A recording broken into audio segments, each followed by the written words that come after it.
Hey Bucks here. So, like we talked about this morning, quite a big content week ahead. Congrats to all those people who won the giveaway from Rock Bottom that we talked about. I saw Fredzilla tweeted me and said he won one. So congrats to those people. Let's play the ad before we get into the content, which seems crazy, and the rest of the Market Monday for how we're making coins off it. Rock Bottom Coins is the #1 place to get your Madden 21 coins. If you make coins for my videos, sell them to Rock Bottom. If you're buying, use my code GUTBOX for 15% off. All right, so Justin Herbert. Card art for the honors a little different, like some blue with some like, I think that you kind of see those kind of swishes at like a fancy hotel or something, but I don't know. Blue and gold, like I don't mind it. You know how much I hated this whole panel here. Remember their excuse for the whole panel is like so we can make the icons more visible, and they made it even harder to see. Yeah, but anyways, looks solid. Card art. So for the quarterback himself.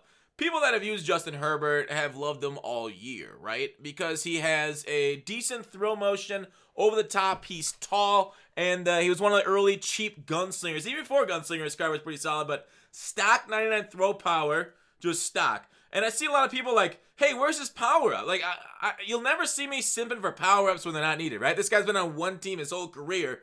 Why would we need a power up? Because the only thing a power-up does is it gives +1s and allow you to put it on a new team. I think power-ups themselves are worthless. I've talked about this before. Power-ups should be something where you, after you acquire a certain amount of stats with the guy, you can get bonuses once you hit certain thresholds with that power-up, so you can keep using it all year. That's a great way of actually utilizing power-ups. Right now, power-ups do nothing that base cards can't already do in-game. So, with that said, Herbert, looking solid. Like I said, this is going to be a big week for quarterbacks. We got Tom Brady today. I'll show it off on my Bucks theme team here in a minute. We'll have some Bucks theme team gameplay on the second channel. We'll use it on Twitch more tomorrow. Get a lot of gameplay with it there.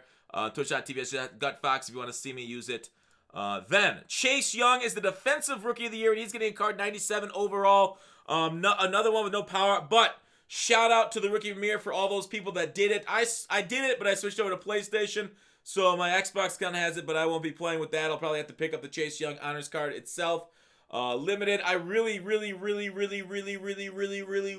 hope the pack odds on these things aren't terrible. Because the price of honors cards are usually like $1 million to $3 million plus sometimes, due to the bad pack odds. Even though this Chase Young looks just like pretty good, right? Like 94 block shed, 96 finesse move, 88 power move with 90 speed. It's nothing that we haven't seen before, right? We have like a Justin Smith basically that, I think, beats him on block shed, power move. I don't know about Justin's finesse move. I think it's a little bit lower, but overall, it's not something we've seen. But like the rarity of the pull is why it's going to be so expensive. But I think Chase Young himself, because so many people will have the rookie mirror, will probably have a little less demand than other honors cards. So he might be a little bit more affordable. We could see him, depending on pack odds, of course, right? If pack odds are brutal, throw this all out the window. We could see this guy going for 700, 800K. Right now for a limited. That's kind of like what I'm estimating just based off, what I think. And maybe he isn't that day 1, day 2, he could get down to that price. Day 1, he could be like 1.5 to 2, but like I'm doing, taking a shot in the dark because pack odds for honors, they've been brutal in the past. So overall, very cool. We're also in the news of the hour getting standouts tomorrow. So Team Standouts, they revealed Landry, Fuller, Gesicki, Murray, Adrian Amos, Jordan, Elliott, and Ward. We can look through their stats here quick. Gesicki with 88 speed at tight end. It's pretty crime that he does have a power up. I don't think he's one of the best. I'd still take like Vernon Davis over him, but really nice for the Dolphins theme team. I think you guys will have a lot of fun with a top end tight end because it was basically one of the biggest. It was one of the biggest positions they were missing, right? They're tight. That Gesicki was like an 80 overall, so now they have a tight end that's very competitive. So shout out to EA for really getting their spot that they needed most. Kenneth Murray here is a drop coverage outside run stopping linebacker, so he doesn't have the pass rush moves, and coverage linebackers aren't really it this year. I don't know his weight. Maybe in next gen he's better if he's super heavy. I don't know off the top of my head. I'm not going to look it up because I play in current gen and he's basically worthless. Adrian Amos with 94 speed in the secondary with hit power. Very, very nice. Theme team, he gets up with the power up to 99 speed, and that's really what you want. Man coverage, zone coverage, everything. Adrian Amos actually had a really good season for the pack, according to PFF. They rated him pretty high. I think it was like it was like a top 10 safety, maybe even it wasn't number 2, was it? For some reason, that makes sense. But anyways, Adrian Amos there, very good. card. Cameron Jordan, a little slower than I like to see at left end, but if you're going with like a 3-4, not bad. 78 speed, IRL, he's a beast, but in MUT, you really want guys that can chase on the quarterback fast once they get off the block, because a lot of guys will get the ball off the block at about the same time, due to their stats being so similar, and, block shed timing being what it is. So Cameron Jordan, solid card overall, which was faster, nothing amazing. Zeke, though, 99 on the theme team. Very cool for him. A top-end back, break tackle. I wish it was a little bit higher right there. Catching 72, it is what it is. Elusive back, so pretty solid back. Nothing that's really breaking the mold for the meta or anything for Zeke. But a good Dallas Cowboys theme team card. Jimmy Ward right here at free safety. The Niners are very blessed all around their roster with studs. Another secondary player to help them, kind of move it. And like if you're kind of sick of Lot right there, you get a little Ward, so you can get like a double action free safety, double-barreled style with Jimmy Ward, who's got like great man coverage, great zone coverage, great hit power. So Ward all around looking phenomenal too. Jarvis Landry, 93 speed. We got the 98 on that Browns theme team. All the route running, spec catch, great. So we're basically getting into endgame, right? Will Fuller doesn't need his power up to get into 99 speed on the Texans theme team. He hits short, medium, deep, and solid catching. Spec catch overall will be a burner. You won't even need the power up. You can just, buy it. Don't do the set for the power up. We don't know. I'll talk about the sets here in a second. Back to the top.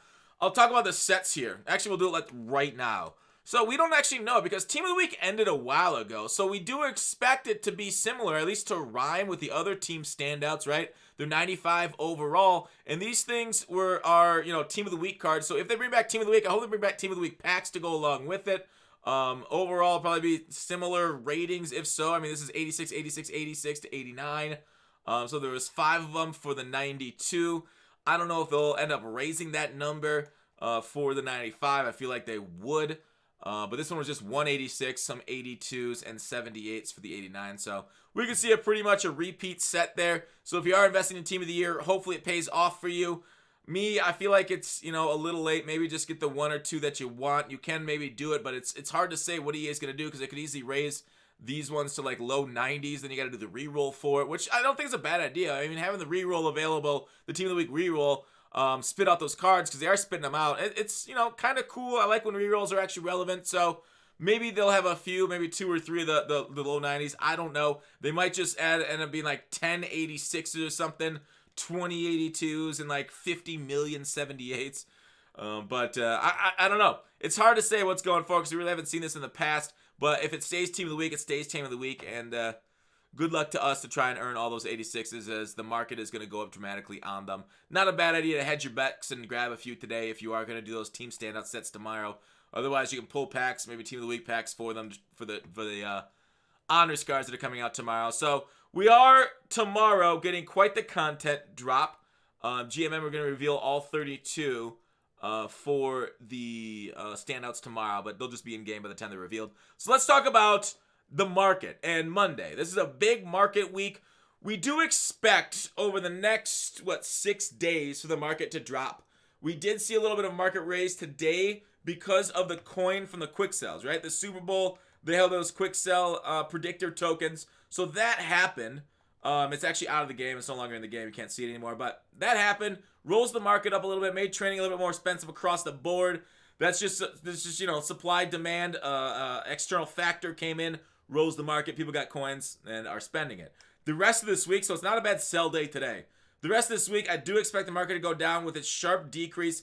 Potentially Friday, but definitely Saturday. I want to say definitely because Ultimate Legends almost always cause a crash because of, they usually blow it back out with one really great card. And then, maybe there'll be 8 cards dropped and then the packs will be high odds. And so that will, lower the market. But it's not a definite. They've changed things year to year. And then we have the Black History Month promo on Friday. We have no idea what that's involved at all. This is the first time we've ever seen anything like that. They could involve a reroll in it. They could put out packs. They could, and then say we're going to donate to charity. It could just be solos and stuff.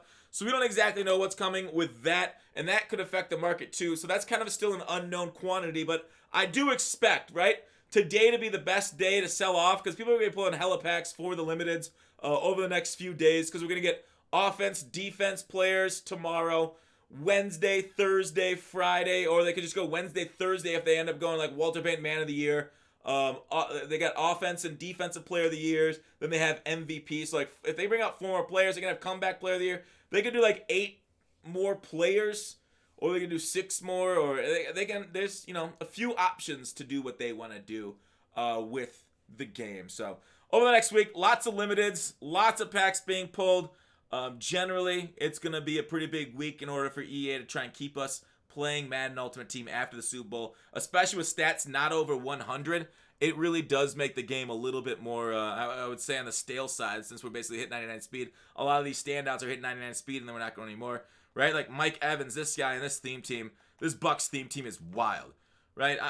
The gameplay for the Bucks theme team probably won't be able to have a second channel for a couple days because it's going to take a while to edit and everything, but dude, I just ran like a streak against man coverage, and it's like, oh, I'm going to catch the ball now because I'm past you and I'm 6'5", because taller guys do run faster. They get a little bit longer strides for the wide receivers in this game. So Mike Evans is basically the fastest guy in this game right now. Obviously, side-to-side agility is not his thing, but on a straight streak, you got to respect Mike Evans.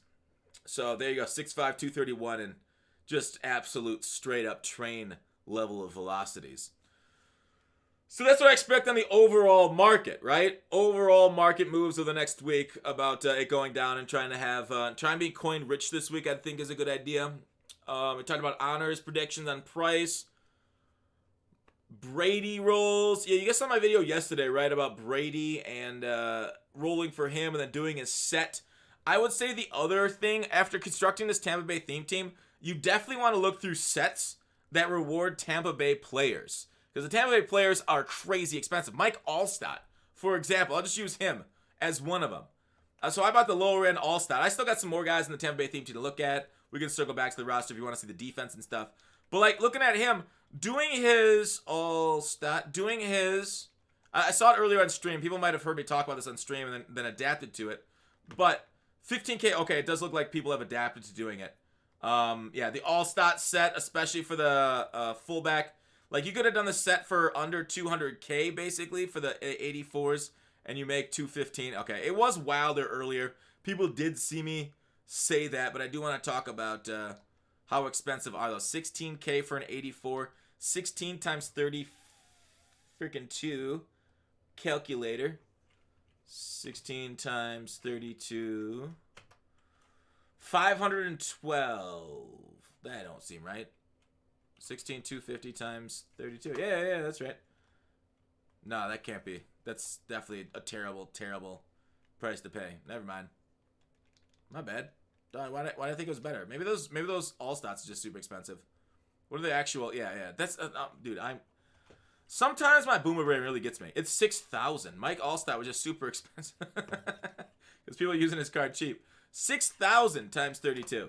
So it costs 192 to do his set. His card alone is selling for like over 200K, and then the power-ups another 20K on top. So there is slight profit. It's not a lot anymore where it was quite a bit. You can take a look at his Team of the Week card too, but it was quite a bit more when I pointed out earlier. Other players that I thought were going for a ridiculous amount were the playoff Tampa Bay cornerback. Definitely something to look at whenever cards go up are sets. So I want to go Team Buccaneers, because everybody's putting together a Buccaneer theme team because of how good it is. Not Scotty. Scotty doesn't know. Okay, Tom Brady down to 175. He was good yesterday. The other one was, Winfield. Yeah, Winfield. And he bought it so he was about at 221 right there. Leonard Fournette, 93 is 220. What? Okay, that's better. 144. Shaq Barrett, 169. So these things are slightly overpriced for their overall. So it's definitely worth looking into doing these things and then posting them because, Devin White's an insane price too. Definitely look into these sets and how to do them and see if you can't come out on top. There they are. Devin White and Winfield. Whoa. Is there no Winfields up? Yeah, Winfield. It's on bid right now. It's not on buy now, so that's why nobody's purchasing it at the moment. But just look through those. Just look through those sets too. Playoff set, Super Bowl set. I think it's this one right here. Winfield's in this one. Like this alone, right? 389s. 1, 2, 3, You know, let me add it up, right? Here, I'll show it to you math-wise. It's because I'm just going to use it on my inventory. So 3 times 18, 36, 54. We'll say 55K there for the 389s. Plus 587s. Plus another 65, 55, 110, 20. 120 plus 85s times 7. 93 times 7, 63, 70. We'll say it's 190K to do the set. And that card, if we just look through what he was going for, let's see how much he sold for today. Like, the reason I don't love, like, you guys don't see me show you a lot of methods, like, because they're, like, kind of fucking, they go away. But I do want to show you some of these things. All right, let's take a look. Oh, no, wrong one. PlayStation. So, completed sales. People are paying over 200K for this guy. I guess he does cost about this number to make. Is if you don't find any snipes, right? Those are at high market prices. But you'll easily be able to make them for about 150. Based off the normal, you know, buy low. So there's like a 50K profit if you're selling at 221, which is like kind of the high price in the last few hours. Regardless, that Winfield's profit. Tom Brady was profit earlier with the flashback roll, then put all the 89s into the set. Maybe you could get lucky, pull that 89 flashback, Tom Brady again, but I think that market's leveled off a little bit. That's the way of making coins. Definitely look through the rest of the Bucks team. Let me go through the rest of it to see. I'll talk about what else was kind of expensive. Rondé Barber was expensive. Campus hero Rondé Barber. What has he sold for today? Barber. Because he was pricey on defense here. It does have a really good looking team, all right? This theme team is super good looking. You might be like, well, why do you have Sue right here at D-tackle? I kind of like him better there than at right end. I was thinking about getting I decided the left end's never going to see my field, right? I put Jason Pierre-Paul and Hugh Green at my edges. So that's why I decided not to get the other, if you're asking about him. I don't know. People are bullying me about it. Like, why don't you get what's his face? What's his face? I'm like, I don't know. I just don't want to. Because how can I fit that many passers on the field? All right, so Ronnie Barber's now going for 160. So he is going significantly less now than he was going for when I looked at him earlier, and I had to do the set for like around 200K. So he is down. All right, so people saw me talk about it during stream and have started to make coins off it. But that's why, like, whenever you see YouTubers put out like methods for things, they always dry up like right away. The only method that like really has gone well is like Gat Pack method for a long time. Some other things that have been pretty resilient have been like when you buy stuff from the store with uniforms and playbooks and just sell them for the roles and training. I will say I had pretty good luck on the Team of the Week player roll and sell. That worked out pretty well for me. The people were doing the Tyreek roll. They were rolling for the 95 to 96 Super Bowl hero. Quick selling Tampa Bay, making Tyreek set, doing it over and over again, make a lot of coins this weekend with that. The 86 plus roll. So there's a lot of arbitrage going on. As long as you bought cheap training, you rolled it. It's that way with a lot of rolls. Not so much anymore with some of these ones. But it was very nice over the weekend for that Tyreek. I think I talked about that sometime. Otherwise, check out my second channel. Wheel of Coins pack paid out really well for me. I did a whole bunch of those. Second channel, they were glitchy. I pulled more coins out of Wheel of Coins packs than I did out of the Red Zone pack or Quick Sell. Sorry, the Red Zone pack Quick Sell. Right, so Wheel of Pack coins have definitely gotten buffed since earlier in the year, and they are actually paying off now. It was wild. It was so bad earlier in the year. Now it's actually really good. All Pro Fantasy packs, what are your odds looking like? Still horrible. Do not buy All Pro Fantasy packs. They're god-awful. Wait till Ultimate Legend packs or maybe other packs that come along with the promo. We'll see if they bring out anything tomorrow with honors, but I hope they don't just leave All Pro Fantasy packs because these things are some of the worst packs now in the game because they failed to upgrade their odds when it came over to Series 4. So there you go. Is that it for Market Monday? Yeah, that's all I want to talk about. Sorry. Was it a long video? It was. Hope you guys enjoyed it. Thumbs up if you did. I know some of you like the longer ones, some of you don't. Herbert and Mr. Chase Young tomorrow. Thanks for watching. Call to action. See ya. We'll be pulling for tomorrow morning and tomorrow afternoon. Peace.